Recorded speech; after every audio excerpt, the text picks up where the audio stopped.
Thank you so much for the lovely introduction and the invitation. Just delighted to be here. And yes, it feels like one of the best audio books I've ever been a part of, being a part of this conference. I haven't really thought about it too much, I guess, but I already have like 3 minutes left. I study pain, and I've been studying the effects of meditation, mindfulness meditation, on pain and health for over 20 years, and in particular, what are the neural, physiological, and endogenous mechanisms supporting analgesia by mindfulness. And in particular, we were really interested in asking the question, is this all just a placebo? And you could read our work. It's not. Mindfulness is more effective than placebo. It produces really demonstrable improvements in chronic pain, and by engaging mechanisms that are quite novel in the context of pain relief. So pain is really interesting because I started studying pain because it was a really neat way to study consciousness.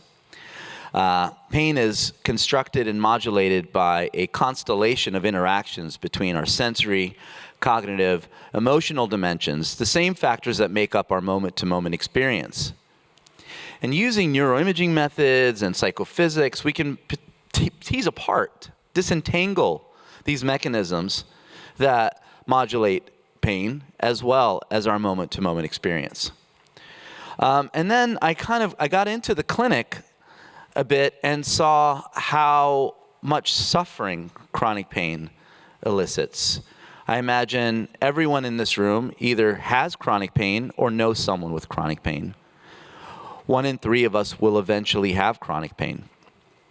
And it's considered somewhat of a silent epidemic that's led to the opiate epidemic as well, to the point to now our Centers for Disease Control, while they still exist, postulate that we need to use non-opioidergic approaches to study, to modulate pain. So this is what got me into the space of studying psychedelics. As Diana clearly stated, it's taken us also a long time to do this type of research, about 6 years to get the ethics approvals, the FDA approvals. We now have DEA Schedule I licensure to perform psilocybin research, which is the active ingredient in magic mushrooms. We're now preparing to do a study to infuse high-dose DMT while we scan people's brains for about 60 minutes to get them into what's known as extended state consciousness. And yes, now we're focusing on cannabis and pain as well. So my lab's kind of turned into like the parking lot at a Grateful Dead show, which is great. So we just finished the first ever clinical trial, randomized clinical trial, placebo-controlled, measuring the effects of 25 mg of psilocybin, which is about 4 to 5 grams of dried mushrooms, for phantom limb pain, which is pain that is suffered by people that have amputations, and it's pain that emanates from a limb that does not exist, which is a massive enigma. Because there really shouldn't be there shouldn't be any processing of pain from a limb that does not exist, and that's what they feel. So, and then we administered niacin as our control. After preparation, we turned our clinic into said parking lot, and you can see the 2 beds together, and they have about an 8-hour dose, and the results were quite profound. This is just a nugget of the results, and we could see here what was really cool is that the effects of the phantom pain, the residual limb pain, which is also known as stump pain, and other more standardized metrics of chronic pain, dramatically reduced, quadrupling what's the meaningful clinical significance of pain. And our physicians are just really stoked. And our brain images are really cool too, and I don't have time to get into all those.